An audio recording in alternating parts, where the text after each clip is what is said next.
Vamos a estar tratando 2 pasos, cómo ser libre y cómo operar en liberación.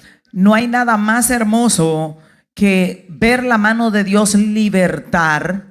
Y créame que viví escenarios donde por un momento le tomé miedo a lo que tenía que ver con liberación, porque uno podía ir y hacer una misión y orar por alguien y se tenía que preparar para los palos y para los ataques. Y mucha gente le tiene miedo a esa atmósfera por la guerra o el contraataque. Pero Dios me enseñó que no necesariamente tiene que haber una guerra ni un contraataque. ¿Y por qué venía el contraataque? Y cuando aprendimos eso, pues pudimos evitar el contraataque, de manera que uno va y puede desalbolear medio mundo, como en un lugar que fuimos en Honduras, donde habían más de 600 y pico de mujeres, 100 y pico de personas vomitando brujería, y llegamos a la casa tranquilos a descansar y a orar, y no se nada, ni un pisco, nada. El enemigo no puede hacerte nada, y es la etapa donde tenemos que llegar. ¿Cuántos quieren llegar ahí? ¿Cuántos quieren llegar ahí? Porque hay una diferencia muy marcada, y es que hay personas que van y evangelizan a la calle, y cuando tú le preguntas, cuando llegaron a la casa el ataque fue mortal, y tú le preguntas, ¿se convirtieron cuánto? No, nadie. Pero ¿y por qué el ataque? Casi no hubo un daño tan fuerte al reino de las tinieblas. ¿Por qué? Porque una persona me dijo en una ocasión, hermana, yo me imagino que cuando usted llegó de Haití, Satán acabó con usted. Digo, no, no acabó conmigo. Simplemente en el principio que yo comencé, el resultado era menos para el reino de Dios y el ataque era mayor. Y vamos a ver el por qué en el transcurso de este estudio. Vamos a estar tratando la primera cita bíblica, 2 Corintios 10:4. Lo puede anotar ahí. 2 Corintios 10:4. Porque todo el que quiere ser libre su propia vida, y luego, porque primero hay que ser libre para luego querer entrar en liberación. Hay personas que a veces me dicen, pastora, yo quiero que usted me entrene para liberación. Yo estoy teniendo problemas con la pornografía, estoy teniendo problemas. Esa persona no puede ser entrenada para liberación. Esa persona tiene que ser libre, porque no podemos entrarnos en guerra heridos de muerte. Usted sabe que tiene problemas con el enojo, que no lo aguanta, que se come a todo el mundo y quiere entrar en el ministerio de liberación, quiere que lo entrenen para ser un intercesor. Usted primero tiene que ser libre, y luego que es libre, entonces va a entrarse en guerra. ¿Qué le pasa a un soldado que va a la guerra herido de muerte? Es el primer muerto. Si no lo mató el enemigo, lo mató su propia herida, pero no va a sobrevivir. Entonces lo primero es yo ser libre.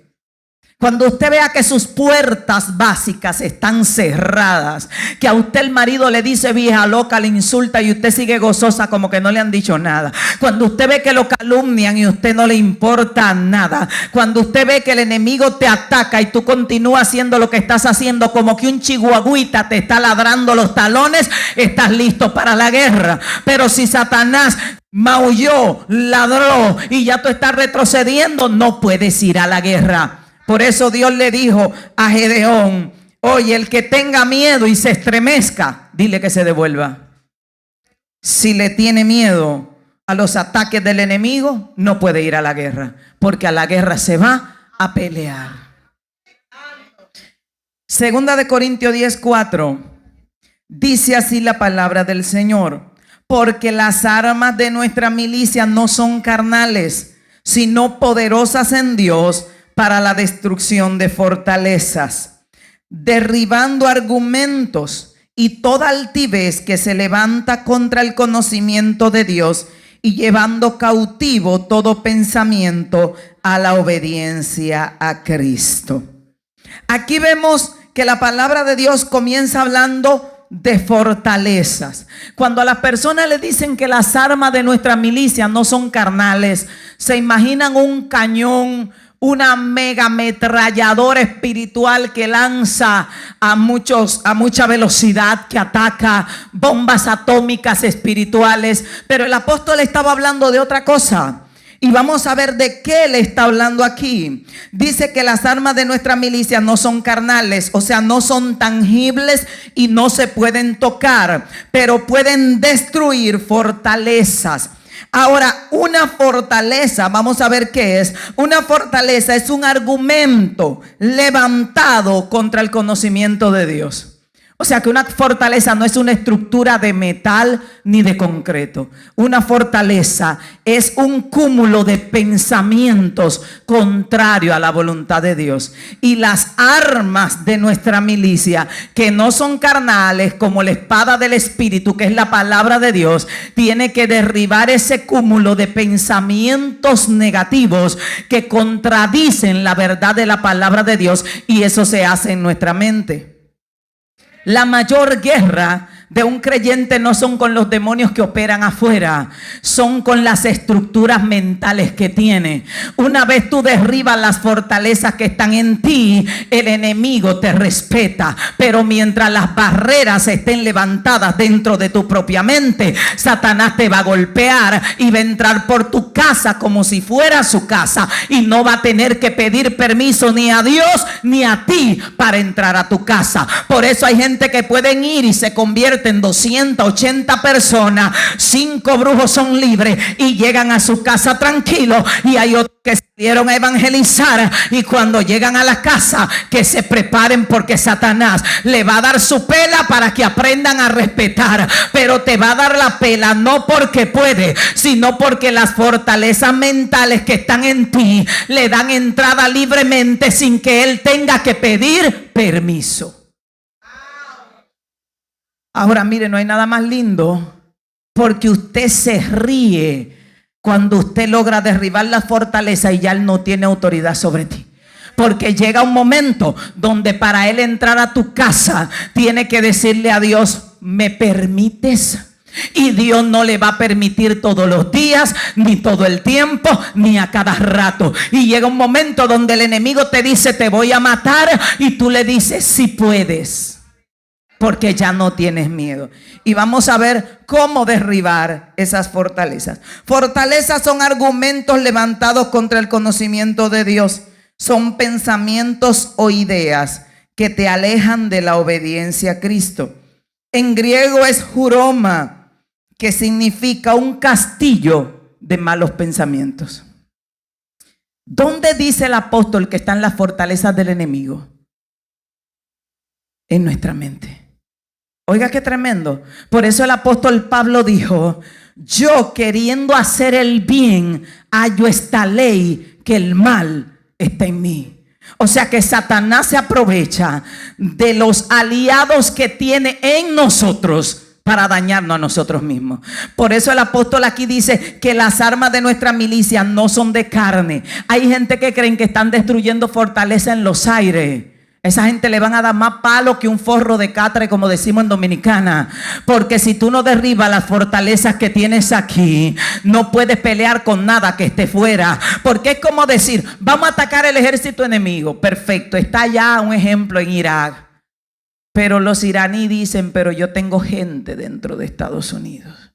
¿Sabe qué va a pasar? Cuando se vaya a la guerra y haya soldados infiltrados dentro del ejército de aquí, que el ejército va a perder, porque lo van a atacar desde adentro y lo van a atacar desde afuera. El plan aquí es que Satanás solo pueda atacar desde afuera, porque dentro ya no tenga ningún aliado, porque ya tú hayas derribado las fortalezas mentales que él estableció en tu mente. ¿Y cuándo lo estableció? Cuando estábamos en sus manos.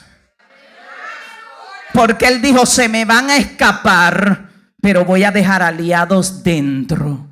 Y vamos a ver cómo podemos zafarnos de esa situación. Las fortalezas son un castillo de malos pensamientos. Oiga, aquí está hablando de la guerra espiritual. El apóstol, hablando en 2 de Corintios, está hablando de la guerra espiritual. Y de repente, en vez de irse a la atmósfera y a la estratosfera, se fue a la cabeza de nosotros. A decir: las fortalezas están ahí. Son un castillo de malos pensamientos que el enemigo logró levantar dentro de ti para controlarte desde adentro. Y vamos a ver, por eso es que las armas del Espíritu es la palabra.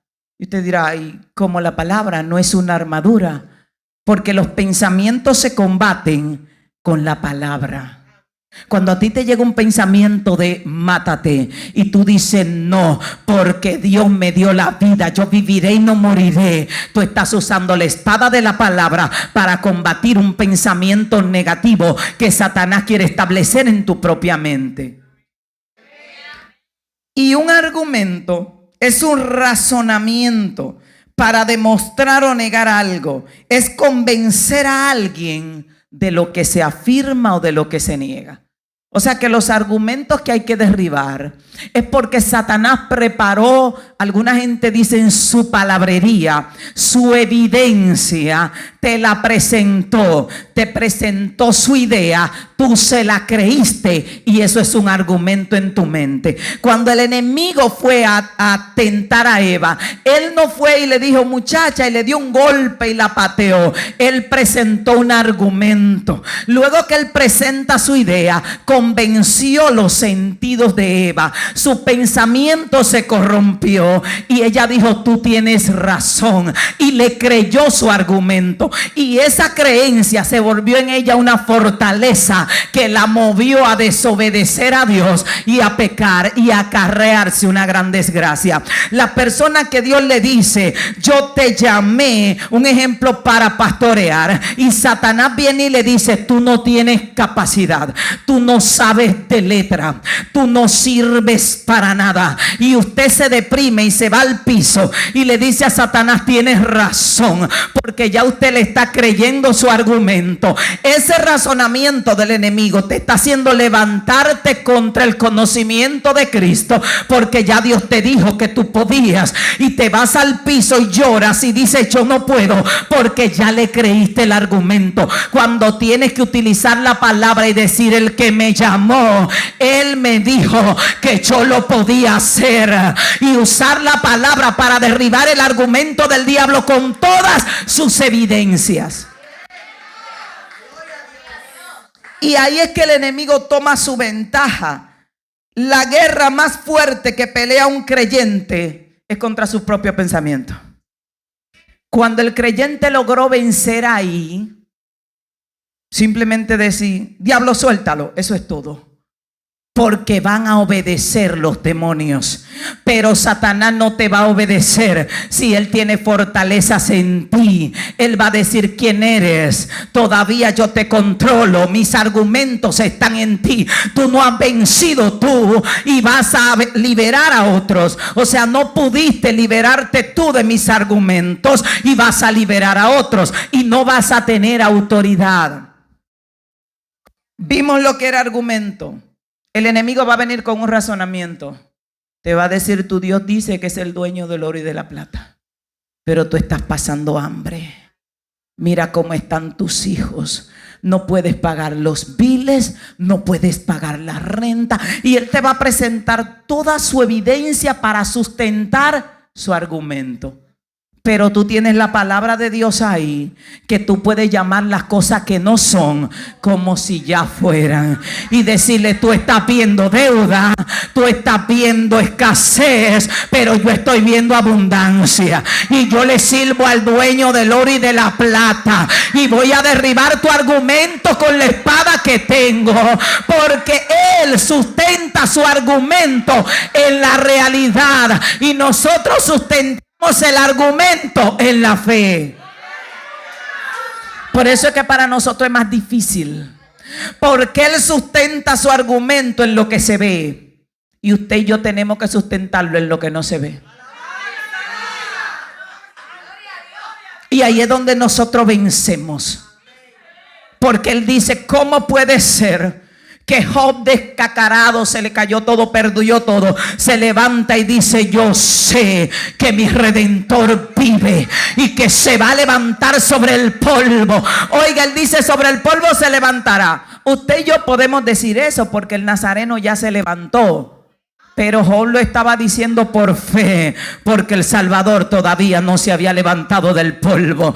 Pero en medio de los ataques de Satanás, Job utilizaba su espada y establecía su argumento en lo que él nunca había visto ni había escuchado.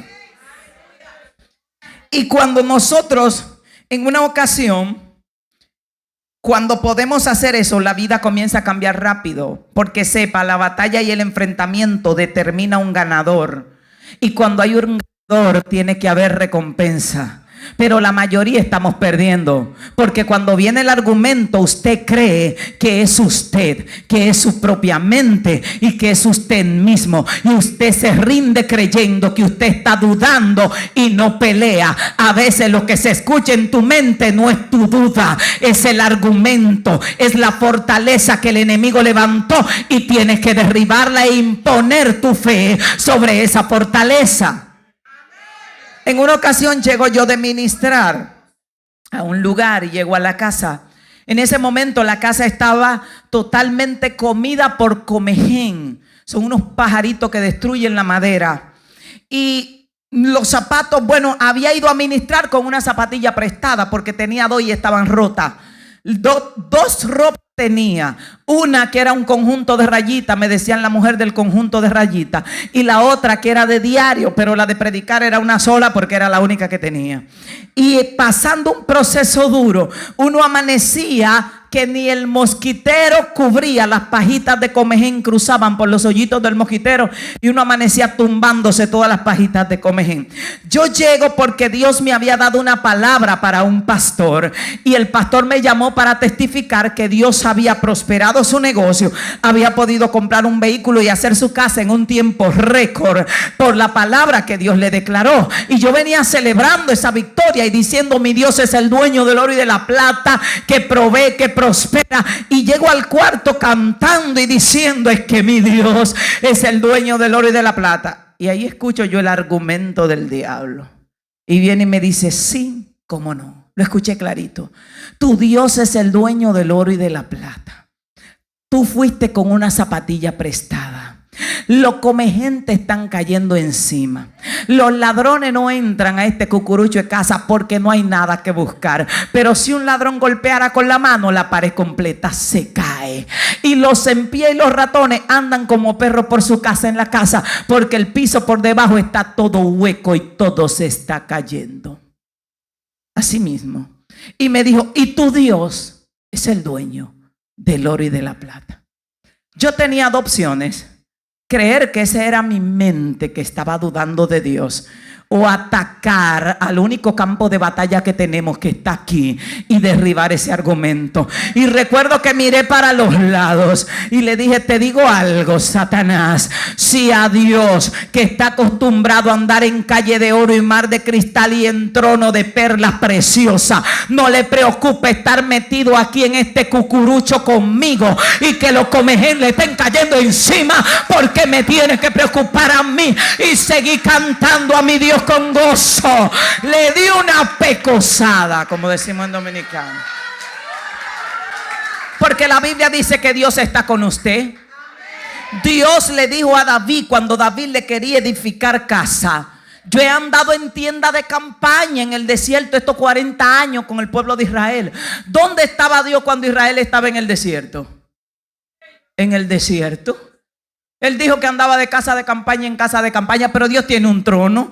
Pero Él prometió que iba a estar contigo y que el ángel de Jehová se iba a mudar alrededor de ti. Y si a papá no le preocupa que le caigan los comején encima, ¿a mí por qué? Porque Él está acostumbrado a comodidades que yo no conozco. Y si a Él no le preocupa, a mí tampoco.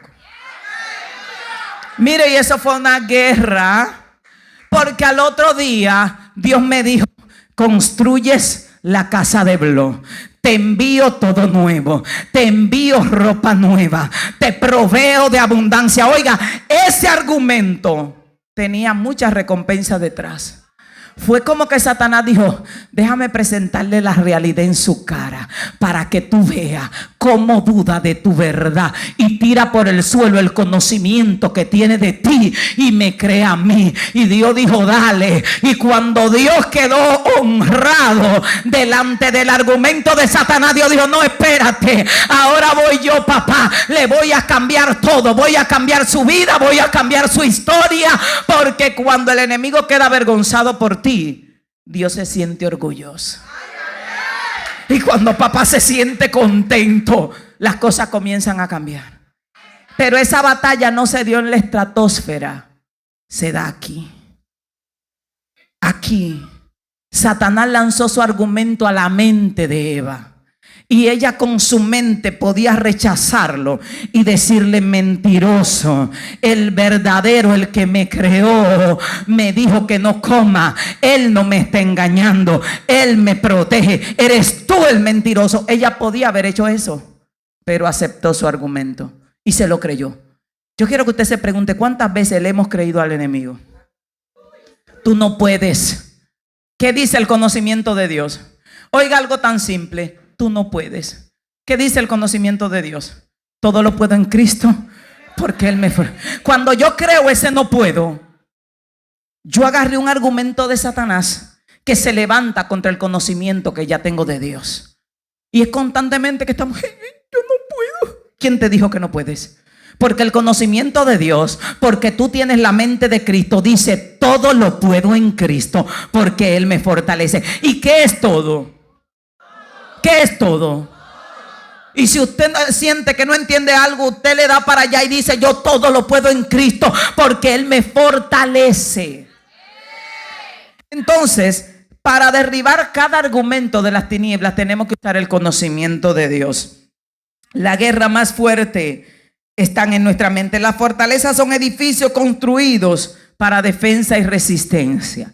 Las fortalezas mentales son edificios que se construye para resistencia. O sea que el enemigo, para poder resistir y atacarnos y destruirnos, levanta fortalezas, y esas fortalezas están en nuestra mente. Cuando nos sometemos a la voluntad de Dios, podemos destruir las fortalezas que nos cautivan. La gente que opera en libertad son gente que maneja sus pensamientos diariamente. Diariamente a mí me llegan pensamientos ante los retos: no vas a poder. Inmediatamente tengo que decir: todo lo puedo en Cristo porque Él me fortalece. Me van a llegar pensamientos de que y si sale algo malo, y yo tengo que establecer: estoy seguro porque mi camino está en las manos del Señor. Y es constante, la guerra es constante, porque Satanás va a querer levantar sus fortalezas, sembrarme sus argumentos para que yo desarrolle una creencia que le dé legalidad en mi vida. Pero yo tengo que desarticular esa creencia. La gente cree que Dios no puede obrar de manera acelerada con ellos, que Dios no puede hacer un milagro rápido, que Dios no puede proveer de manera rápida, que Dios no puede acelerar el crecimiento de la iglesia de manera rápida. Esa es una creencia que hay que derrumbar, porque el Dios de nosotros no es el Dios de lo natural, es el Dios de lo sobrenatural, de lo divino, de lo glorioso. Dios levanta una nación en un día. Dios hace que la estéril dé a luz. Dios hace que la virgen dé a luz. Hizo que una virgen alumbrara. Dios abre una carretera en medio de un mar. El Dios nuestro no tiene límites. Y cuando decidimos, por eso es que tenemos que tener la espada en la mano, que es la palabra. La iglesia se ha olvidado de la palabra. La mayoría no conoce la palabra. Y si la conoce, aprendió textos que no le ayudan para nada. Algunos están allá escarbando Apocalipsis. Una persona me dijo: hermana, ¿por qué usted no estudia Apocalipsis? Digo: porque no me sirve para pelear. Y me dice que sí, pero hay muchas profundidades. Sí, pero las profundidades que yo necesito saber para pelear no están allí. Porque ahí habla del final. El final, olvídese que usted lo que tiene que estar listo para el final. Si Cristo vino hoy, tenga la maleta hecha. Si vino en 100 años, téngala hecha. Y eso es todo lo que tiene que saber de allí. Que si el anticristo viene antes, que si viene después, cuando venga esté listo para lo que sea. Sea para Cristo, sea para adelante. Hay que estar preparado para lo que sea. Pero no se va a volver la cabeza loca averiguando cosas que ni Dios especificó. Una persona me llamó: hermana, ¿por qué usted no se pone a buscar a Dios para que Dios le diga qué se dijo cuando hubo un silencio en el cielo?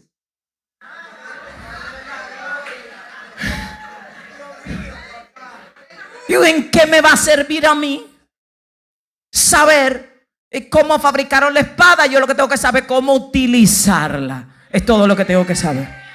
Pero son gente que el enemigo viene y le dice, tú no vales nada, y se tiran en depresión 3 años. Y cuando el enemigo me dice, tú no vales nada, le digo, no valía, porque la sangre más preciosa que ha existido se entregó por mí, y el artículo vale de acuerdo a lo que pagaron por él.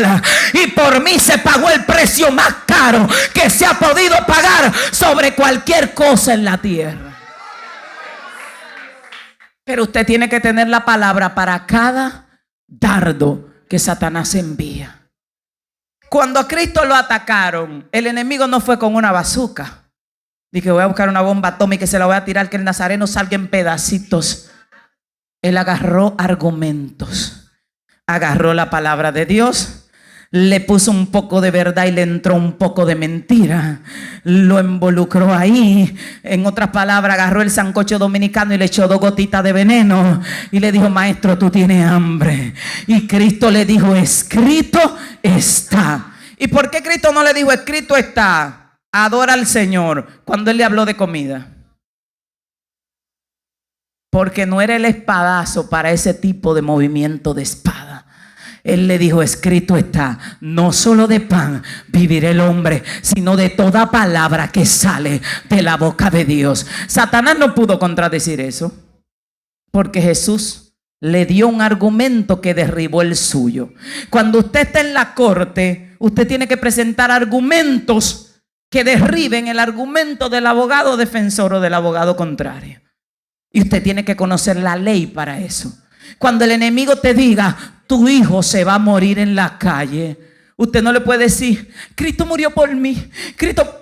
No, usted tiene que buscar la palabra de Dios donde dice que Dios hace bendición a nuestros hijos, que no dimos a luz para maldición, y que Dios se acordará de nuestros descendientes y que bendice la descendencia de los justos hasta la 4ª, 5ª generación y hasta millares de los que le temen. Y usted se va a parar ahí, mi casa y yo seremos salvos, y usted va a derribar ese argumento satánico.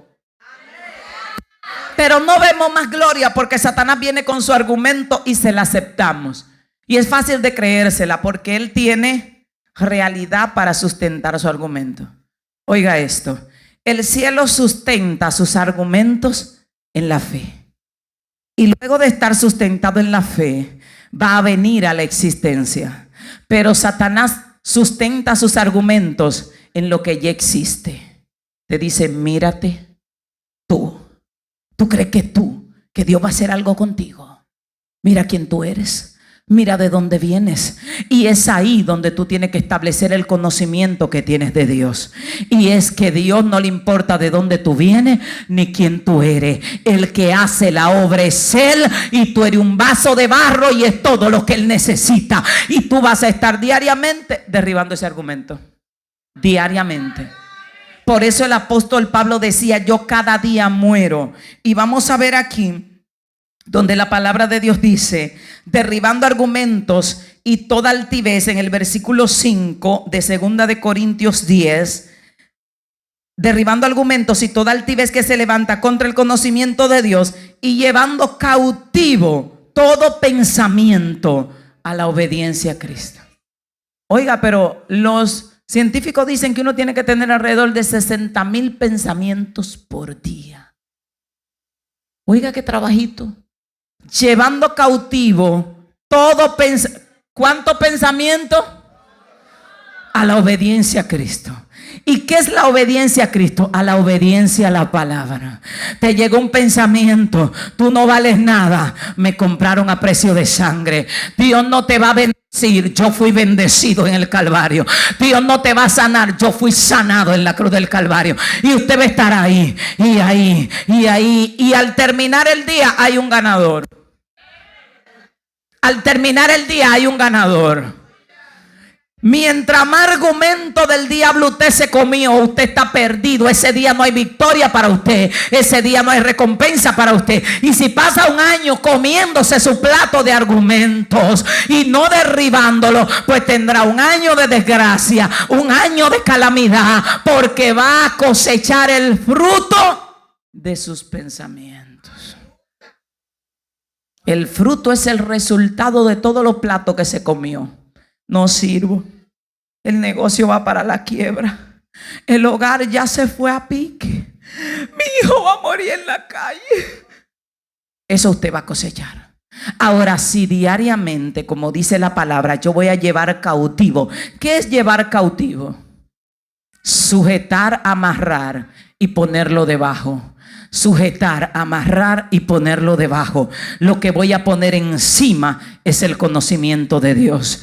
Tengo valor, mi familia es salva. Están en la droga, no importa, es salva. Son adoradores, son de bendición. Constantemente a mí me decían de la hija mía que estaba en la calle, me decían, esa muchacha está loca, esa muchacha está perdida. Digo, esa muchacha es una profeta. No, pero que usted no está viendo. Digo, eso es lo que usted está viendo, yo estoy viendo otra cosa. Porque el argumento de Satanás yo no me lo iba a comer. Yo iba a sustentar mi argumento en la fe, y al final iba a tener como resultado lo que yo estaba creyendo. Y ahora ella está sirviendo al Señor en el ministerio, pero es un trabajo tuyo. Vas a tener que trabajar duro. Aquí nada es gratis.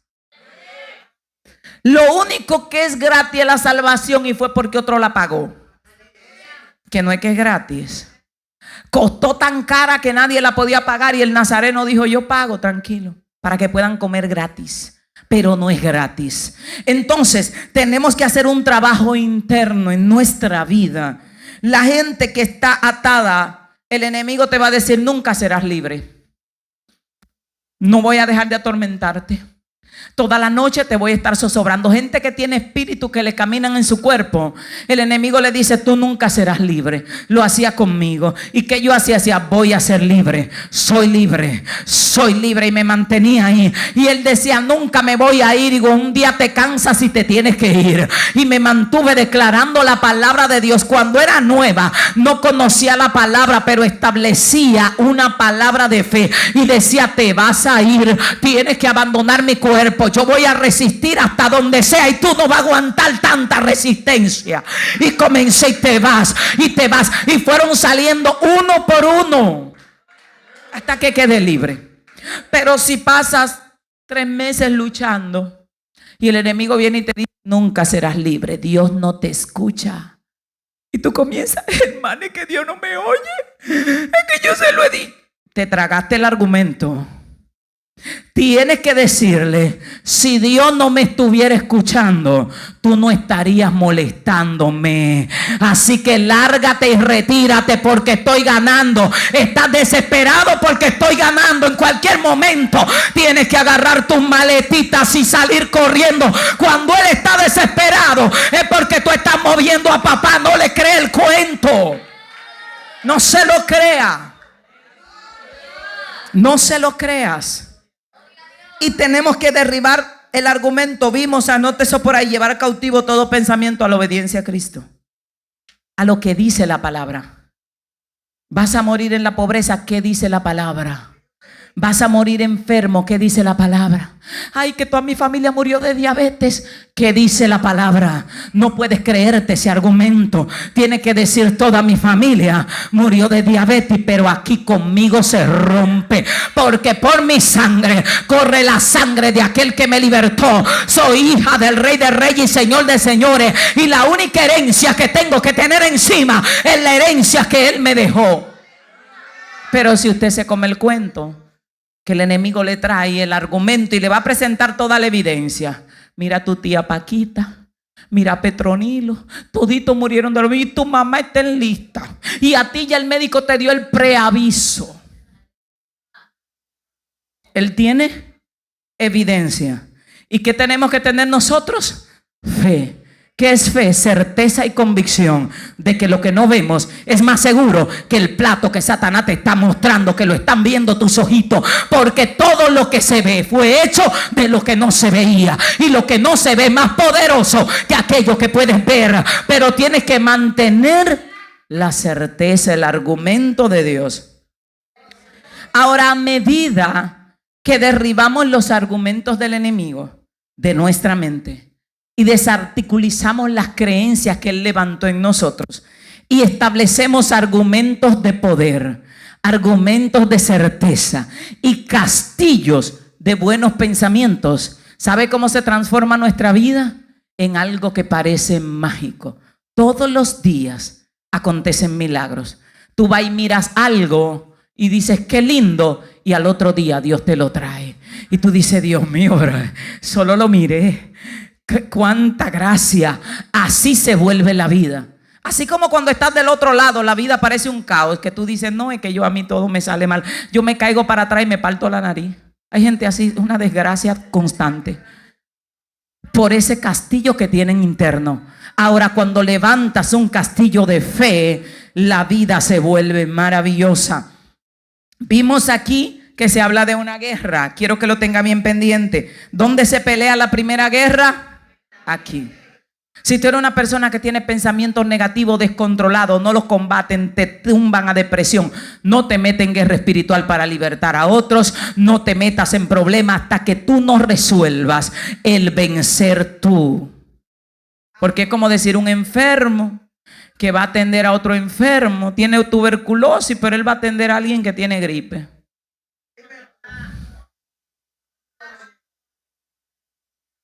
Tiene que ser sano. Por eso Cristo decía, saca primero la viga de tu propio ojo. Nuestro primer trabajo no es, quiero estar en guerra, No, nuestro primer trabajo es vencer nosotros, estar bajo control, recibir autoridad, llenarnos, que su mente piense fe, vea fe, que su ojo sea bueno, que usted todo lo que mire sea bueno. Y es un entrenamiento que se hace. La Biblia dice que si tu ojo es bueno, todo tu cuerpo está lleno de luz. Y si tu ojo es maligno, todo tu cuerpo está en tiniebla. Hay gente que tiene un ojo maligno. Usted se puede evaluar. Si usted mira algo y siempre le busca lo malo, cantó bonito, pero esa hermana viste bien, pero la iglesia estaba bonita, pero el ojo es malo. El ojo es malo. El ojo bueno mira y dice, todo estuvo perfecto. Y cuando el enemigo viene a poner el pero, él dice, detalles. Y sigue gozoso. No enfoca su mirada en lo malo. La gente que tiene un ojo bueno sale por la ciudad y dice, esto es hermoso, todo es bello. Oye, hay bondad en el corazón de la gente. El que tiene el ojo malo sale y dice, la gente son de mi grado, la gente son duros de corazón. Oiga eso. Cuando Dios nos miró, no miró lo malo en nosotros, vio un tesoro en medio de la basura. La Biblia dice, si aprendes a entresacar lo precioso de lo vil, serás como mi boca. ¿Qué es entresacarlo? Usted ve un montón de basura y dice, ay, pero encontré una cuchara. Y usted se embeleza con la cuchara y la gente, pero ¿y toda esa basura? Hay una cuchara, es hermosa. Encuentran una flor en un pantano y se admiran de la flor, y otros se enfocan en el pantano. El que tiene el ojo malo, mire el pantano, observe sus ojos. Si usted mira algo, ay, el hermano es bonito, pero está calvo, quite los ojos de ahí y diga, ojo. Y créame que cuando comencé a trabajar conmigo, tenía esa mente. Uno busca lo malo.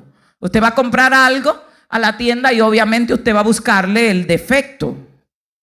Espérate, ¿dónde que no funciona?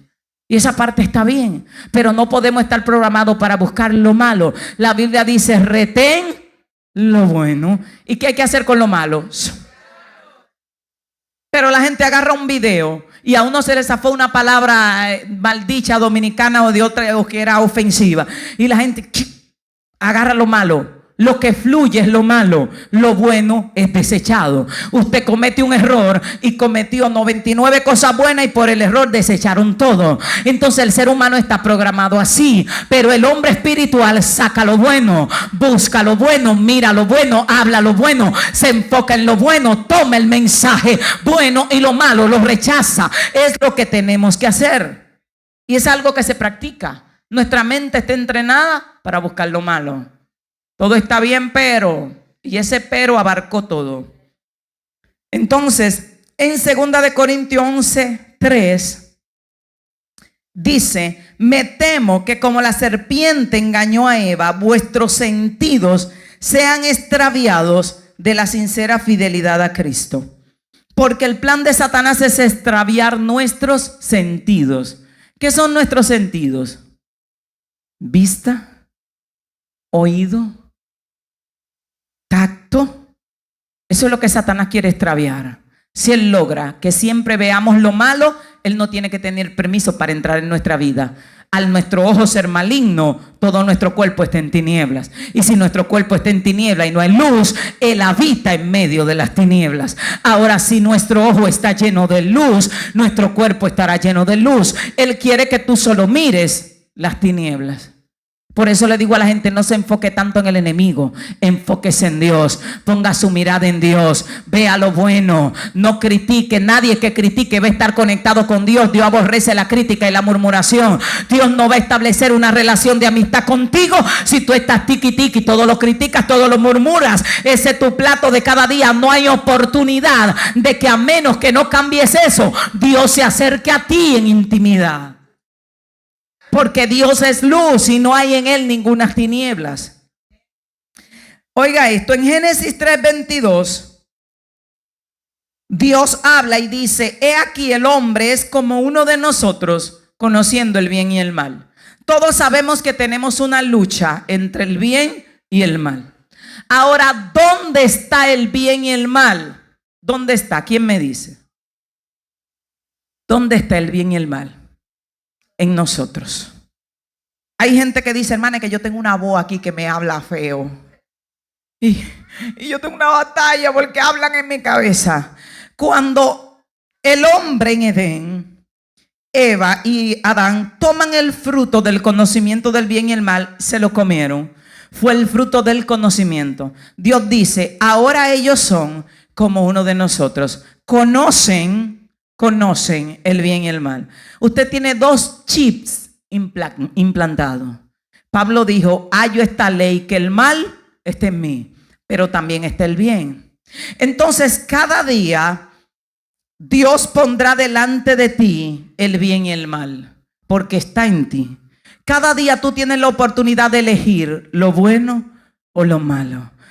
La parte mala tuya te planteará un argumento. Un hermano viene y te mira mal, y la parte mala del mal te dice: cúrtele los ojos, hale así.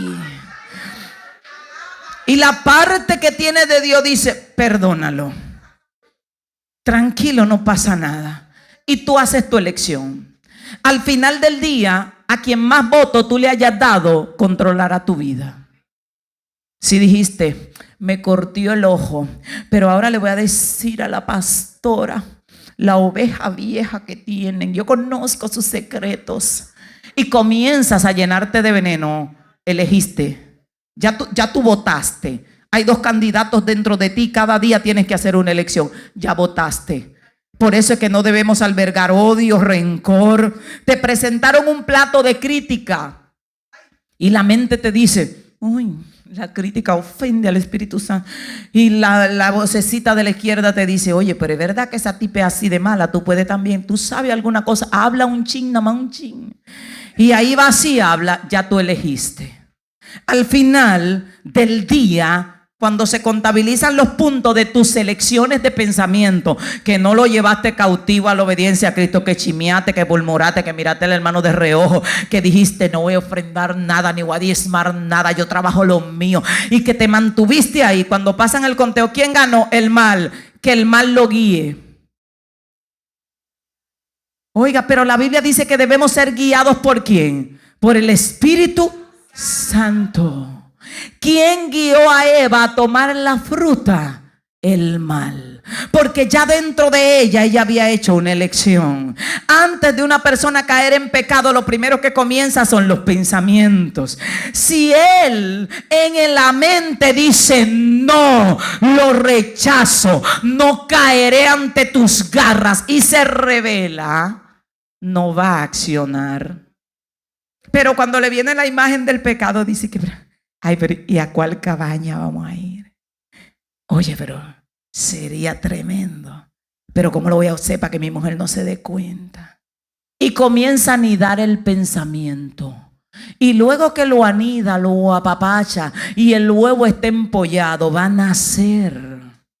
Pero si en su mente, cuando le llegó el flechazo, la persona dijo: diablo, el Señor te reprenda, no voy a ofender a mi Dios, ni le voy a fallar a mi Dios, el pensamiento hacia así, fue llevado cautivo a la obediencia a Cristo. Nadie cae y que, ay, caí. No, anidó el pensamiento. Nadie sale para su casa y que, hermana, salí para la casa y de repente caí encima de una cama y no me di ni cuenta. No. Comienzan a textear y el muchacho y la muchacha dice, hola. Y usted le percibe la intención y le gustó el jueguito y comenzó ahí. Y cuando ya está bien involucrado y bien zarandeado y ha sabroseado tanto el pensamiento, lo mueve a la acción. Por eso es que el campo de batalla hay que frenar rápido. El pensamiento llegó cautivo rápido a la obediencia a Cristo. Llegó el dardo a la obediencia a Cristo. No lo sabrosee, no lo maquine, no lo piense, no lo calcule, porque usted no va a caer, usted se va a tirar al pecado. Tiene que romperlo inmediatamente. Y vimos eso. Tenemos el plato, el bien y el mal en nuestra mente. La elección es nuestra. Yo decido.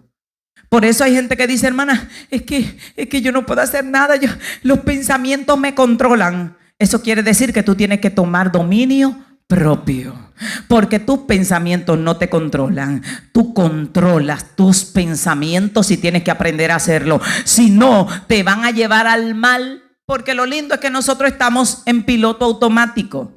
Y la Biblia dice que los designios de los pensamientos del corazón del hombre son de continuo. O sea que el piloto automático está en la dirección izquierda y yo debo llevarlo todos los días a la derecha. Y el piloto vuelve y estamos ahí en el baile de vals, pero yo no puedo dejarlo en ese. Puse el ejemplo de la izquierda para determinar que tu primer patrón de pensamiento será malo. Cuando alguien te da una galleta, ¡pum! Lo primero que te sale pensar es de que, ay, bendícelo, regálale $100. Te llega el instinto, dale que ruede. Y tú respiras así. Y acuérdate que tú eres cristiano. Y al final tú eliges. Pero el automático es el negativo. El positivo hay que ponerlo. Por eso es que es difícil. Y que si tú no te controlas fácilmente, le echas una peste a cualquiera. Rápido sale y dice, ay, pero yo no lo pensé y ya le había dado. Porque estamos en el automático. Los pensamientos del corazón del hombre son de continuo. Y yo debo tenerlo de continuo. Entonces es un trabajo diario. Porque si el vehículo tiene un desequilibrio y siempre se te va a la izquierda, tú tienes que mantener el guía así. Te duele el brazo, pero no puedes dejarlo que se te vaya y lo llevas echándolo para este lado. Porque no está alineado. Así estamos, desalineados. Y tenemos que alinearnos. Así que no es que tú estás loco de que te hable una vocecita diabólica y un angelito en la cabeza. Es que todos tenemos eso. Algunos ya callamos tanto los pensamientos dañinos y lo hemos derribado tanto que a veces el primero que se presenta es el bueno. Y ahí operamos en libertad. Antes a mí me daban una galleta y yo tenía que agarrarme la mano. Ay, espérate. Ay, y la mente me decía, detrípalo. Y a una mujer le dije un día que me decía, tú no eres cristiana, y yo conteniéndome así nueva creyente. Y la miré y la señalé y le dije, si yo no fuera cristiana, rompo esa botella y te saco el buche. Y me dijo, ay, sí, tú sí eres cristiana, tú sí eres. Porque era lo que me estaba llegando, había una botella cerca. Y me dijo, agarra esa botella, rómpela. Pero ya no me dicen cualquier cosa y me da compasión. Y me llega el Dios te bendiga. Pero eso es un trabajo diario de más de 20 años de derribar argumentos y levantar una fortaleza de fe, levantar una fortaleza de pensamiento bueno, levantar una fortaleza. El Espíritu Santo nos ayuda en ese trabajo, nos da la fuerza, pero el trabajo es nuestro. Porque hay gente que cree que Dios va a hacer tú y que, ay, amanecí manso. No. Si fuera así de sencillo y Dios lo hiciera en automático, toditos nosotros fuéramos angelitos de luz. Porque el deseo de Dios es que toditos lleguemos a la medida de la estatura del hombre perfecto. Dios te va a dar el dinero, Dios te va a dar la fuerza, pero la construcción te toca a ti. Y es el trabajo duro que vas a tener que hacer cada día. Cada día. Entonces vimos que las armas de nuestras milicias son para derribar pensamientos, argumentos y fortalezas. ¿Y dónde están esas fortalezas? En nuestra mente. Si usted ganó ahí, el enemigo dice, ábranle paso, que no tenemos derecho con él. y es muy peligroso. Y vamos a ver algunos puntos. Vimos lo que era fortaleza, pensamientos de fracaso, temor. Venimos programados para tener miedo. La Biblia dice no temas 365 veces. Y si yo tengo temor hoy, yo estoy yendo contra el conocimiento de Dios. Porque Dios me dijo. ¿Qué te dijo? Y cuando temes, ¿qué estás haciendo? Agarrando un argumento del enemigo que él infunde temor, porque la Biblia dice que Dios no nos ha dado espíritu de cobardía, sino de poder. Y si cada día Dios me repitió un no temas, yo debo que no tener temor cada día. Pero es un trabajo que vas a tener que establecer. Cuando sientes miedo, no temas. No temas, no temas y te vas a morir, no temas. Y te lo vas a mantener repitiendo, derribando el argumento de temor. ¿Vamos bien hasta esa parte? Vimos que la batalla espiritual se pelea en nuestra guerra. La primera guerra en liberación es la guerra personal. Vimos que vencemos eligiendo. Es una guerra de conceptos, creencias. Yo elijo cada día qué creo. Un creyente puede estar aquí, puede estar en Haití, puede estar en cualquier nación de la tierra. Y si el creyente cree que Dios es su proveedor y lo cree de verdad, a ese creyente le irá bien sin importar la nación en la que esté. Un ejemplo, hay gente que cree que Estados Unidos es la tierra de las oportunidades. Yo creo que las oportunidades me siguen. Es un patrón de creencia. Y no le voy a decir que no será tierra de muchas oportunidades, pero yo creo que las oportunidades están donde tú creas que Dios está contigo. Y si en el desierto va a florecer, y si en el monte va a producir. Y hay gente que aquí se muere de hambre, habiendo abundancia de comida, porque su creencia es que a ellos todo le va mal, que Dios no está con ellos, que no encuentran oportunidades, y comienzan a establecer esos argumentos en su vida, y la ley de la fe les responde. La ley de la fe dice: como tú creíste. Y si tú crees que para ti no hay oportunidades, y si tú crees que para ti no hay milagros, y si tú crees que a ti Dios no te habla, no te va a hablar. Y hay gente que ya lo cree, hermano, que a mí Dios no me habla. Porque no te ha hablado. Sustenta tu argumento en la fe y di: Dios va a hablar conmigo. Yo lo voy a buscar y yo estoy convencido que mi Padre se va a comunicar conmigo. Tienes que establecer un argumento basado en la fe, no en lo que has vivido, porque Dios quiere comunicarse con el ser humano. Vimos que debemos escoger nuestros pensamientos. Dios puso delante de nosotros, eso está en Deuteronomio 30:19. Dios dijo: al cielo y la tierra pongo hoy como testigo contra vosotros, de que he puesto ante ti la vida y la muerte, la bendición y la maldición. Escoge pues la vida para que vivas. Dios dice: cada día elige la vida, elige lo bueno. La palabra de Dios nos dice en Filipenses 4:8 en qué debemos pensar. ¿En qué debemos pensar? Todo lo bueno, todo lo puro, todo lo amable, todo lo honesto, si hay alguna virtud. ¿Sabe lo que quiere decir si hay alguna virtud? Yo veo un ser humano que es un desastre de arriba abajo. De esos que la gente dice: ese no tiene nada bueno. Y yo tengo que mirarle y déjame buscarle una virtud, algo bueno. Ah, sí tiene algo bueno. Y eso, yo tengo que pensar en eso. Hasta el enemigo tiene sus virtudes. Cuando usted quiere buscar virtudes. Hay mujeres que dicen: no, mi marido no tiene nada bueno. Oye, pero qué mala eres que te fijaste en algo que no tenía nada bueno. Estaba ciega o tenía los ojos amarrados. Algo bueno tiene que tener. No, esa mujer no tiene nada bueno. Nada, pastora, mire ahí. Algo bueno tiene que tener. Hasta el enemigo tiene cosas buenas. ¿Quién me dice algo bueno que tiene él? Persistente. Tiene una autoestima fuerte. Se lanzó contra el nazareno sabiendo que estaba perdido. Cuando usted sabe que está perdido, usted no se lanza a la batalla, se tiró de clavada, dijo: a ver si la pego. Tiene una persistencia fuerte. No se desespera. Le cae atrás un creyente y lo puede esperar 50 años a que caiga tranquilo. Entonces tiene sus virtudes, no que es bueno, sino que también tiene cosas buenas que podemos imitar. Si fuéramos más perseverantes que Satanás, alcanzaríamos una alma. ¿Usted sabe qué pasa cuando la gente se convierte? Normalmente allá le asignamos un hermano mayor, alguien que le dé seguimiento. Pero cuando una persona se convierte, Satanás también le da seguimiento. Y yo le digo a los hermanos, usted tiene que ser más astuto que Satanás, más insistente que él. Que si el enemigo pensó llegarle al nuevo creyente en la mañana, ya usted esté en la puerta. Oiga eso, porque una gente se convirtió hoy y el enemigo mañana mueve a los amigos.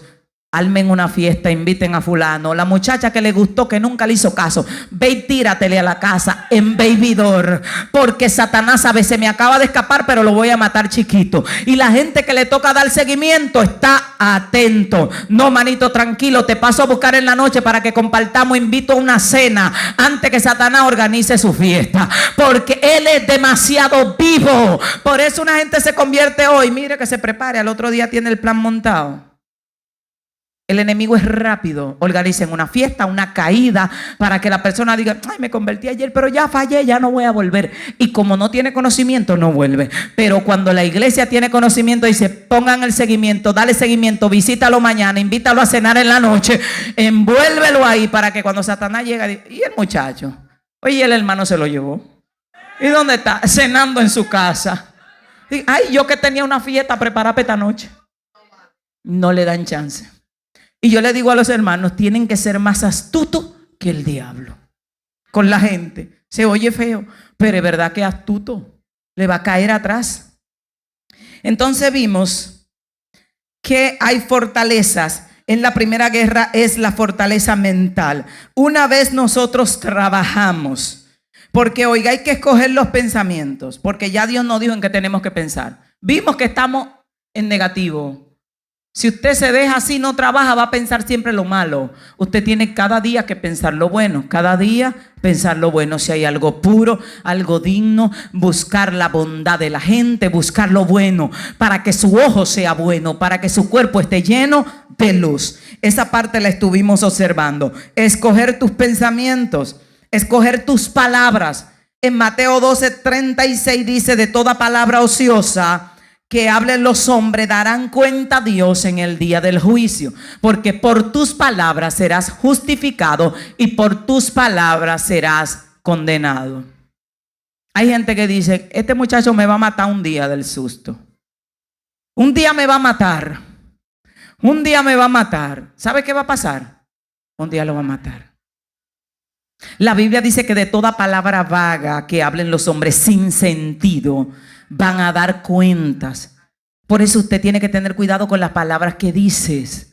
El hijo le hizo una travesura. Tú vas a ver cómo te va a ir. No te apure. Le va a pasar algo malo al muchacho. Y después que le pase algo malo, usted va a estar llorando. Y después va a decir, ay, pero yo le dije que en una ocasión me tocó consolar a una madre que lloraba por un hijo muy desconsolada. Y yo le dije, suelta la culpa, que fue un accidente. Y ella me decía, no, yo tuve culpa. Digo, ¿pero por qué?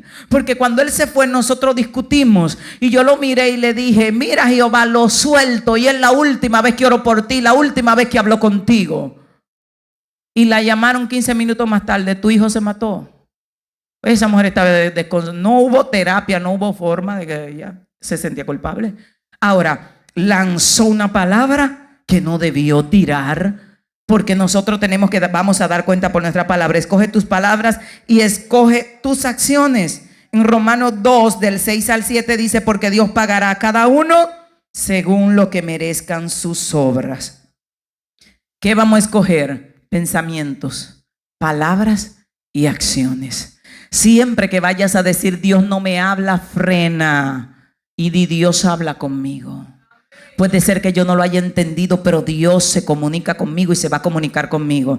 Siempre que vayas a decir es que yo no puedo hacer la obra de Dios, cambia eso. No puedes establecer un no puedo, porque el conocimiento de Dios establece que todo lo puedes en Cristo, porque Él te fortalece. Y la guerra la peleamos y la ganamos en nuestra mente. Una vez tú ganas la guerra contra los argumentos de Satanás, pasa algo lindo. Lo que pasó conmigo en el testimonio Dios mandó dinero para construir la casa, movió una persona y nos regalaron todos los trastes nuevos. Dios me envió una caja de ropa. Fue algo tremendo porque en menos de una semana todo había cambiado. Mientras que vivía en una casa que me caían los comejín, no tenía ropa, después tenía demasiado. Y eso se dio en una victoria que se ganó aquí. Cuando Cristo venció a Satanás con la espada de la palabra, pasó algo con él. Se quedó con hambre. ¿Qué pasó? Vinieron ángeles y le servían. Oiga, qué tremendo. Él ganó. Si no hubieran ganado, los ángeles no vienen. Los ángeles trajeron todos los tipos de manjares de allá arriba. Bueno, el cielo te va a servir. Estás en la tierra, pero esto no es permitido en esta esfera, pero vamos a darte de todo lo que hay arriba. Y comenzó a ser bendecido en cuanto a lo que él necesitaba en ese momento. Vimos esta parte. La segunda guerra en liberación es liberando a otros. Una vez tienes dominio de ti mismo, estás listo para liberar a otros. Porque no puedes ir a sanar a otros si no has sanado tú. No puedes querer alimentar casa ajena si la tuya se muere de hambre. No puedes querer fortalecer a otros si tú te estás cayendo muerto. Entonces el primer trabajo es contigo. Y una vez que el trabajo contigo está terminado, no que eres perfecto, sino que manejas lo básico. Un creyente que le dicen feo y se deprime no puede meterse en ministerio. Un creyente que lo miraron raro y ya quiere suicidarse no se mete en problemas, trabaje con su vida. Hay hermanos que me llaman: hermana, tengo una depresión terrible. Mire, un pleito en el hogar y mi marido estralla y tira y yo perdí el control. Pero eso es el enemigo, porque yo fui a la esquina y oré por un brujo. Digo, ¿y qué hacías tú orando con brujo con ese desastre de vida? Porque tú todavía no tienes un dominio y un control de tus emociones. Mi amado está ahí. Él puede decir cuando él ve que yo le trayé, le tiré y le lancé improperio y lo exploté. ¿Cuándo, mi vida? No. Porque antes de meterte al campo de batalla, tú tienes que poder resistir las guerras que tienes en casa, aprender a comunicarte, aprender a manejar tus emociones. Si usted es la gente que le lanza el cardero al marido y alguien lo ofende en una iglesia, usted predicando, usted le va a tirar el micrófono.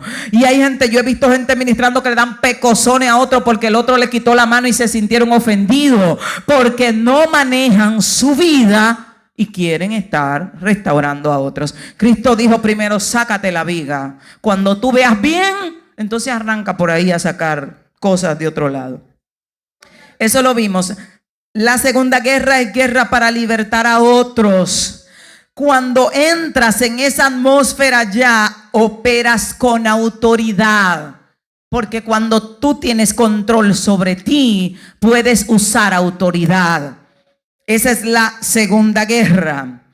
Sin fortalezas, que son el lugar de acceso que Satanás tiene para entrar a ti, cuando ya no están, cuando ya él no puede lanzar cualquier dardo y tú te lo comes, ya no te comes ningún dardo y el escudo de fe está ahí que no le entra nada, entonces tú vas a libertar a otros. Cuando estás en esa atmósfera, el enemigo dice: no podemos entrar a su casa, no podemos atacar su mente, las fortalezas nuestras ya fueron derribadas, no tenemos infiltrados dentro de él, vamos a tener que organizar un plan específico para poder derribarlo, porque ya no es tan sencillo. Pero cuando él tenía sus infiltrados dentro de ti, sus argumentos y sus fortalezas y sus creencias, solo tenía que punchar un botón y te controlaba. Pero ahora ya no puede.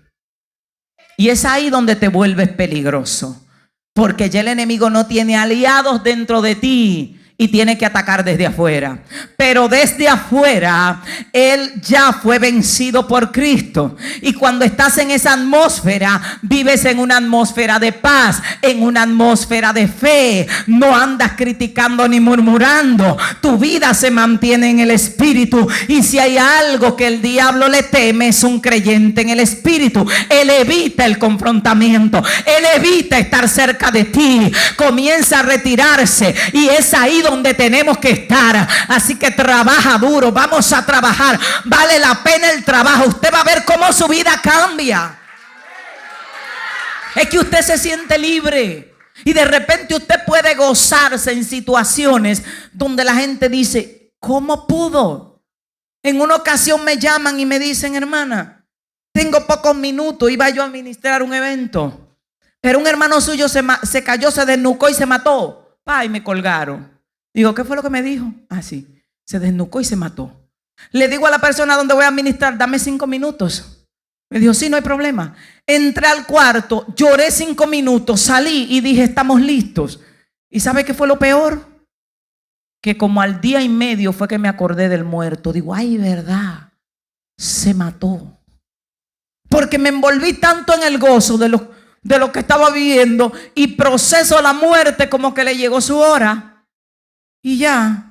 En una ocasión me llama mi hija, estaba en Estados Unidos, se le había abierto la cesárea y me llama. Dios me había dicho que mandara a la copastora a la casa de ella. Le dije, ve, me siento inquieta, ve a la casa. Eran las 10 de la noche y la copastora dijo, pero ella está bien, todo está bien. Digo, no, pero siento inquietud, ve a la casa. Cuando ella sube la escalera, oye que la muchacha grita, y cuando entra se le había abierto la herida y el sangrado estaba hasta abajo. Cuando la llevan al hospital, en el hospital dicen, no la vamos a atender, que la lleven a donde la operaron. La llevaron a la clínica no la querían atender. A ella la operaron 4 horas de ahí en otra ciudad y no había tiempo para llevarla con esa herida abierta botando sangre. Y la hija mía es dramática y me llama, mami, me están dejando morir, tú no me vas a volver a ver. Y me mandó el sangrero que llegaba hasta abajo. Yo hice así, colgué, me acosté en el piso, le dije, Señor, si llegó la hora de llevártela, está bien, y si no te la vas a llevar, pues también está bien y no tengo de qué preocuparme. Y me paré y me fui a predicar. Y yo no estaba diciendo, no, porque yo sé que Él tiene el control. Yo sé que si Dios determinó no llevársela, no hay diablo que se la pueda llevar. Y sé que si determinó llevársela, no hay grito mío que pueda impedirlo. Entonces ahí tú operas en la atmósfera de la fe. Tú ves la vida y la muerte de manera diferente. Tú ves los problemas de manera diferente. Hay gente que ve guerra y persecución y retroceden. Y yo veo guerra y persecución y digo, ay, qué emoción. Hay una batalla terrible, esto está bueno. Y cuando no hay batalla, yo digo, Señor, como que le falta acción a la película, como que no siento la adrenalina, como que nadie se está levantando. Y es una manera de ver la vida. En una ocasión llega una hermana a la iglesia llorando, con jipido, y me dice, ay, hermana, mire, tuve que defenderla porque me encontré una persona diciendo que usted es el diablo. Y estaba ella así que no podía más con el llanto. Y yo le digo, hermana, pero ¿y por qué me defendió? Me dice, mire, pastora, porque que yo la conozco a usted. Y comenzó por ahí. Digo, hermana, pero usted sabe lo que a mí me ha costado ese título. Ay, yo comencé, digo, ¿cómo fue que me dijeron? Ella dijo, el diablo. Digo, ay. Pero que al Nazareno le dijeron Belcebú. Estoy en una atmósfera. Ay, pero que yo comencé a saltar. Y yo le dije, ¿cómo fue que me dijeron? Y ella dijo, el diablo. Y yo, ay, pero qué gloria. Señores, para que te digan así, ya tú tienes que estar en niveles altos. Al Nazareno le dijeron, no, él no tiene un demonio, él tiene al príncipe de los. Ya él no está en dimensión de demonio, ya él está en dimensión de diablo, fue lo que le dijeron. Y si a él no le molestó, ¿a mí qué? Cristo dijo, si al padre de familia llamaron Belcebú, ay, porque los hijos se van a volver locos porque le llamen diablo, demonio. Y yo estaba celebrando. Eso es una forma de ver la vida. Y la gente me dice, hermano, ¿usted no tiene prueba? No. Porque yo no veo la prueba como un sufrimiento. Yo veo la prueba como un escenario para subir, un escenario para ver la gloria. Si Dios está sacudiendo es porque algo bueno trae. Si Satanás está golpeando es porque algo bueno está viendo. Entonces uno se enfoca en la recompensa. La Biblia dice que Cristo, por el gozo puesto delante de él, menospreció la cruz porque tenía los ojos puestos en el galardón. Es que lo que viene es grande, es que si la prueba es grande, la victoria será grandísima. Y usted se enfoca y usted se goza. Esa es la vida en el espíritu. Por lo que otros lloran y casi se mueren, usted dice, oye, pero yo estaría saltando en un pie ahí. Ay, hermano, es que el mundo me está persiguiendo. Digo, el mundo no te conoce, lo primero. Pero si en verdad te estuviera persiguiendo el mundo, eso quiere decir que lo que Dios va a hacer contigo impactará el mundo. Porque a nivel de humillación, nivel de exaltación. Si la prueba es grande, ay, la victoria es grandísima. Entonces, en vez de gritar por la prueba, tú tienes que estar celebrando. Si las tuyas son más que las de todo el mundo, tú puedes saber que la victoria tuya será más grande que la de todos. Y es un motivo para celebrar y no para llorar. Por eso la Biblia dice, tened por sumo gozo cuando os halléis en diversas pruebas. Y cuando digan de toda clase de mal contra ti mintiendo, dice que llore, que te defienda, que te vuelva loco. ¿Qué dice? Gózate. Ay, ay, ay, ay, ay. Entonces, si viviéramos así, no hubiera prueba. ¿Entiende lo que le estoy diciendo? Porque usted estuviera gozándose mientras más palo le dan. Y los apóstoles aprendieron, le dieron una paliza, salieron todos cortados. Y dice que salieron del concilio gozosos de haber sido tenidos por digno de padecer esa paliza por causa del nombre de Dios. Y eran golpes literales, que los de nosotros son de palabras. Y ellos se gozaron. Entonces, oiga esto. En Proverbios 16:32, lo puede poner por ahí, dice, mejor es el que tarda en airarse que el fuerte. Y el que se enseñorea de su espíritu es más fuerte que el que toma una ciudad. Aquí hay un código en la palabra de Dios. Y para que Dios te entregue la ciudad, tú tienes que enseñorearte de tu espíritu. Y el término espíritu es de tus emociones y de tus pensamientos. Y enseñorearse quiere decir tener el control, de manera que tu cabeza piense lo que tú quieres que piense y que tu boca hable lo que tú quieres que hable y no lo que le llega a la cabeza y lo que le llega a la boca. Cuando usted solo habla fe, cuando usted solo piensa fe, y es una elección que puede hacer, porque el pensamiento negativo te va a llegar, pero tú decides cuál pensamiento abrazas. Te va a llegar desastres. Vete de garita, te abandona la iglesia, abandona el hogar, nadie te quiere, nadie te valora, todo eso te va a llegar. Ahora tú puedes cambiarlo y mantener un patrón de pensamiento en todo lo bueno. ¿Cuántos quieren que Dios le entregue ciudades? Ahí está el código. Enseñoréate de tu espíritu, de tu propio espíritu. No del espíritu de Dios, no, de tu espíritu. Porque cuando tú te enseñoreas de tu espíritu, entonces el espíritu de Dios puede enseñorearse de ti. Pero mientras tu carne esté controlando y los argumentos de Satanás estén controlando, Dios no puede tomar dominio de tu vida para guiarte, porque te van a guiar los pensamientos negativos. Aquí ya eres dueño de ti mismo, tienes dominio propio. Y la Biblia dice en 2 de Pedro 1, del 5 al 11, poniendo toda diligencia. 2 de Pedro 1, del 5 al 11.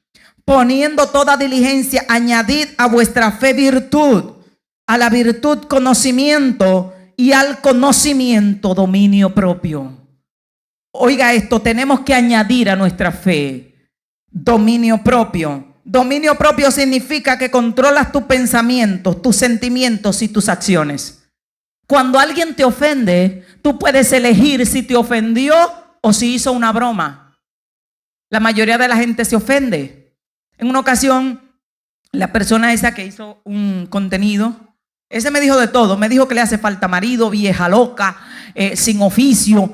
Luego me pidió perdón porque yo le escribí y le dije, manito, estoy aquí que me orino de la risa. ¿Qué creatividad tienes? Oye, pero puedes filmar una película. Y yo estaba que no aguantaba la risa oyendo todas las atrocidades que me había dicho.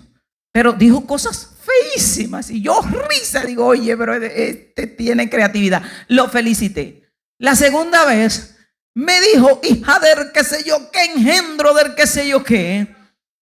Y lo llamé y le dije, ungido, que Dios bendiga tu vida y a tu casa. Oye, tienes una creatividad que si yo hubiera firmado película te contrato para una de chiste, porque ese video te quedó durísimo. Pero yo lo estaba viendo divertido. Porque es que aquel que profiere palabras habla. Saca lo que tiene dentro, no define quién eres tú. Cuando tú tienes identidad, lo que el otro dice no está hablando de ti, él está sacando la basura que tiene dentro. Y tú tienes que darle lo que tú tienes dentro. Y si tiene a Dios, bendícelo, declara gloria, declara poder, declara bendición. Es que no te puede afectar. Y Dios está haciendo cosas grandes y yo sé que es cuestión de tiempo a que la gente comience a tomar fotos de uno, a ponerle cacho y uno, ¿qué va a tener que hacer? Chirriarle candela todito y ora a Jehová para que lo mate. No, alegrarse, ver la parte divertida de la película. ¿Entendió?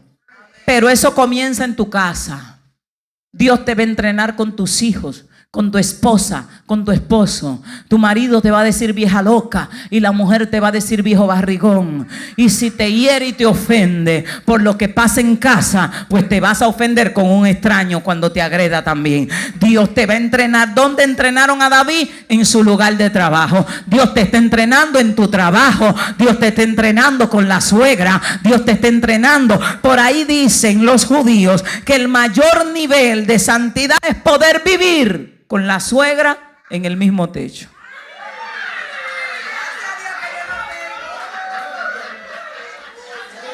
Y poder honrarla como una madre.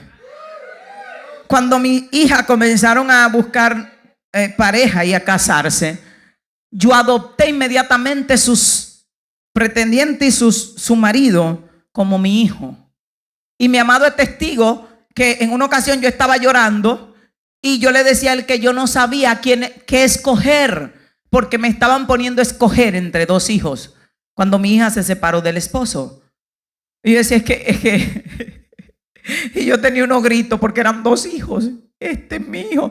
Y el muchacho me decía madre, y yo decía, no te apures, mi hijo, que esta muchacha te votó, pero tu madre no te ha votado. Y para mí es dos hijos. Lo veo así, gané un hijo. Pero hay madres, señores, que no le cuadra a ningún muchacho para su hija. Ese está feo, ese no me cuadra, ese no me cae bien. La otra. Y madres que se dedican a hacerle la vida imposible al hijo porque eligió una pareja. Sepa, si usted se comporta como una mujer de Dios y un hombre de Dios, usted ganará un hijo y ganará una hija. Si se comporta como un ogro, perderá el suyo y el otro también. Porque el suyo no vamos donde mami. Porque mami no te quiere y yo te quiero a ti y usted va a perder todo. Así que a dejar esa fobia, que eso es una cultura feísima. Nosotros le servimos a Dios y usted tiene que ser un ejemplo para mi suegra no me quería ni en pintura y yo me propuse ganármela, me la gané.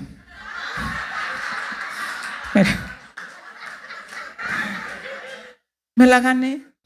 Ya me tiene muchísimo cariño y quiere que yo vaya a la casa. Entonces uno tiene que ser sabio. En esta atmósfera ya eres dueño de ti mismo. Para Dios mostrar su gloria sobre ti, tienes que adueñarte de ti. Comienza un año a trabajar. Derriba los argumentos, pensamientos de pobreza, pensamientos de enfermedad y establece la palabra hasta que la palabra esté dentro de ti. Y tú vas a ver cómo Dios comenzará a hacer maravilla, abrir caminos. Cuando estamos ahí, ¿qué pasa? Que tú puedes ir a un lugar y Dios puede libertar a muchísimas personas. Y sacar brujería, gente convertirse de todo tipo. Y tú llegas a tu casa y en la casa no hay guerra. Porque como Satanás no tiene fortalezas en ti para entrar a tu casa y atacarte después de una victoria que Dios te dio, él necesita un permiso. Y como no le van a dar el permiso todos los días, no puede hacerte nada. Te mira de lejos con rabia, pero no puede hacerte nada. Y esa es la parte linda, porque tú puedes hacer la obra de Dios. Y un ejemplo, nosotros hemos llegado a veces, la vez que fui a una ciudad llamada, a una nación, Ecuador, Dios libertó mucha gente, muchísima gente se convirtió y fue libre. Cuando yo llegué a casa, mi amado me dijo, mi vida, alquilé una habitación presidencial en un hotel, nos vamos para ese hotel para que descanses una semana. Y la gente me llamaba, hermana, mire, con todo lo que pasó aquí, toda la gente que se sanó, yo me imagino que el diablo tiene que estar revolteado. Estamos cubriéndola contra todo espíritu de venganza. Digo, ¿de qué? Digo, no, tranquilo, que por acá todo está bien. La vida es maravillosa cuando puedes derribar las fortalezas del enemigo. y elimina la creencia de que el enemigo tiene que darte a cada vez que tú haces algo para Dios. Elimínala. ¿Por qué razón? Porque si tú derribas las fortalezas y los argumentos y tienes las puertas cerradas, no es verdad que Dios te mandó a hacer algo y Satanás tiene que darte una paliza. Pero si tú crees que tiene que ser así, ¿sabe qué va a pasar? La ley de la fe te va a responder. No el enemigo, no la ley de la fe. Dios le va a decir a él, hay un permiso legal para atacarle porque él cree que tú debes darle después de que él hizo algo para mí. Y como lo que él cree es lo que él tiene que recibir, ese es el permiso. Dale el tablazo. Y usted dirá, pero si nos dan. Sí, cuando estamos subiendo, porque todavía no hemos aprendido a derribar los argumentos y tenemos puertas abiertas. Pero no tiene que ser así. Pero si tú estableces la creencia permanente y ya estás preparado, tiene que venir. Yo sé que tiene que venir porque se convirtieron 10. Va a llegar. Te van a dar duro. Yo creo que no tiene que venir. Yo creo que necesita permiso. Porque no tiene legalidad en mi vida. Porque mi mente está siguiendo lo bueno. Y la Biblia dice que si tú sigues lo bueno, ¿quién es que puede hacerte daño? Él necesita un permiso. Mientras yo no viole los estándares de Dios, Él no puede venir contra mí. Y si Dios le da un permiso, que a veces se lo da una vez cada 5 años, es porque Dios quiere subirte a otro nivel de gloria. Y el pleito ya está arreglado y la batalla ya está arreglada y hay un vencedor. Porque Dios nunca ha perdido una batalla. Así que comienza a trabajar en ti. En vez de preocuparte por meterte en problemas, trabaja en tu vida. Para Dios mostrar su gloria, vamos a tener que controlar nuestros pensamientos, sentimientos y acciones. Y no es que no vas a ser un ser humano, vas a tener debilidades. Ahora, la Biblia no llama a la ira una debilidad. La Biblia la llama una obra de la carne, que no opera en la justicia de Dios. Y la Biblia dice, quita la ira y desecha el enojo. ¿A qué Dios llama debilidades? A lo que Pablo tenía, una enfermedad. Eso es una debilidad. Te vas a cansar, te vas a sentir en ocasiones enfermo. Tu cuerpo va a sentir que no puedes. Vas a tener debilidades como ser humano. Pero el enojo no es una debilidad. El enojo es una obra de la carne. Y no puedes operar en el espíritu enojado, porque no funcionan. La Biblia dice, desecha el enojo. ¿Me doy a entender en esa parte? Porque hay personas que dicen, yo como humano tengo debilidad. Sí, pero la crítica no es una debilidad. La crítica es una obra de la carne, dañina. La Biblia le llama diabólica. Es transgresión a la ley de Dios. Ninguna transgresión a la ley de Dios es debilidad. La murmuración no es una debilidad. La murmuración es una transgresión a la ley de Dios. Dios mató a muchos judíos en el desierto por andar murmurando. La murmuración provocaba lepra en aquel tiempo en el cuerpo físico y en este tiempo por dentro. Hay gente seca por dentro que no tiene conexión con Dios ni fluye gloria por ellos porque viven murmurando. Murmuran a la suegra, murmuran al vecino, murmuran a la mamá del marido, a todo el mundazo, a la iglesia, murmuran a gente que ni siquiera conocen. Y la Biblia dice que no murmuremos como ellos murmuraron porque ellos perecieron en el desierto.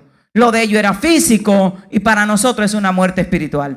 Nunca vas a ver un hombre de Dios que Dios use de verdad murmurando. Y cuando entró ahí ya está cayendo hace rato, criticando, dañando a otros. No hacen eso porque eso no está de acuerdo con los principios de la palabra de Dios. Debilidad, si vas a tener pasiones, debilidades, pero no pecado. Por eso la ira y el enojo hay que controlarla. Van a estar en nosotros, pero controlada. En el tiempo que yo comencé, Dios no podía levantarme como lo ha hecho ahora porque mi nivel de ira y de enojo no estaba controlado. Alguien me salía con menos de lo que a mí me dicen ahora y yo me arrollaba la manga de la camisa y llegaba a la iglesia y le ponía el dedo a la pastora ahí y le decía, usted me conoce a mí como cristiana pero no como mujer. El próximo que me levante una calumnia se la va a ver con este puño. Eso era. Y mi pastora decía, esa mujer es loca. no hablen de ella. Y estaban los hermanos que no hallaban qué tema predicar porque a mí me caían todos. Yo era peleonera, iracunda, enojona, rabiosa, falta de perdón. Había llegado a la iglesia, ya llegué con varios compañeros sentimentales y ya nada más me quedaban dos porque fui soltándolo uno por uno. Y todos los temas que agarraban en la Biblia, yo iba y me paraba con el predicador y le decía: mire, cuando usted me quiera decir algo, usted me llama y me lo dice.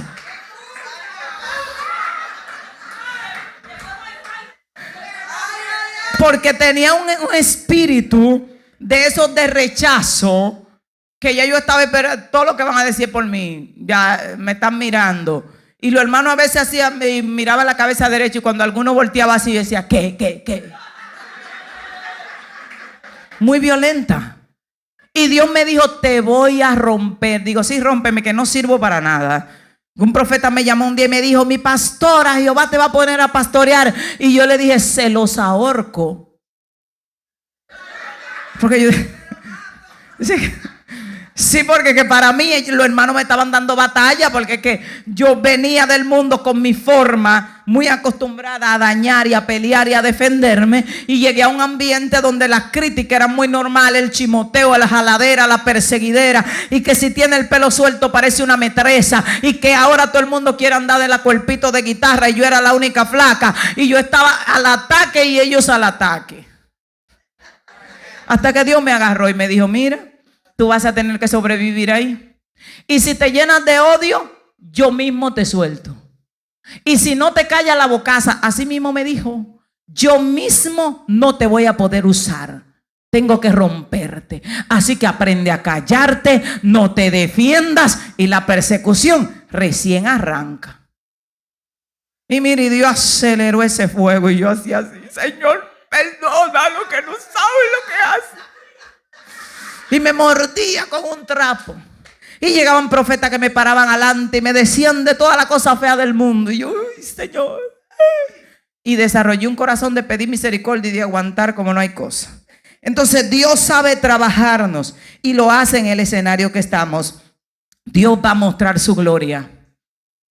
Y yo espero que usted haya tomado notas y que comience a trabajar. Mire, la vida en el Señor es maravillosa. No es cierto que la gente que opera en liberación, que va a todo el tiempo estar bajo un yugo. No, ahora sí hay puertas abiertas que no son debilidades. Si yo soy rabiosa, Satanás va a entrar por mi casa. La Biblia dice que el enojo le da lugar al diablo. Entonces, si el enojo le da lugar al diablo y yo fui y desalojé un campamento del enemigo y yo tengo un enojo descontrolado, ¿qué va a hacer él con el lugar que yo le estoy dando? Entrar y acabarme. Pero si esas puertas están cerradas, Él va a rodear por afuera, te va a mirar de lejos y va a querer golpearte. Y va a pasar como en una ocasión el enemigo le dijo a una de mis hijas: queremos dañar a tu madre, pero está demasiado protegida. Sepa, Dios te protege, Dios te guarda. Derriba la fortaleza de las tinieblas, las creencias negativas. Tu batalla está aquí. Vence ahí, que cuando venzas ahí, los demonios te van a respetar. Tú vas a cruzar por un lado y ellos se van a ir por la otra acera. Y es lo que Dios quiere para la iglesia: hacer morir lo terrenal en vosotros para que vivamos en el Espíritu. En el Espíritu tú tienes poder, en el Espíritu hay gloria de Dios, en el Espíritu fuiste bendecido con toda bendición espiritual. Así que a vivir en el Espíritu. Entonces tomamos notas. La primera guerra es en nuestra mente. Se da cada día. Tú vas a determinar cada día el cielo. Toma notas. Y cada día tú determinas tu victoria. Hay ataques que detrás de ello está el cambio de toda tu vida. Pero si le creíste a Satanás, perdiste todo. Y tienes que repetir el proceso. Así que cada día está muy pendiente lo que el enemigo ataca en tu mente y derríbalo. Póngase de pie, vamos a hacer una oración. Padre, te damos toda gloria, te damos gracias. Mira a tu pueblo que ha escuchado tu palabra. Dios mío, que haya transformación en la mente, en el corazón, en el nombre poderoso de Jesús. Y que tu Espíritu Santo sea ayudando a tus hijos cada día a elegir lo bueno en el nombre poderoso de Jesús.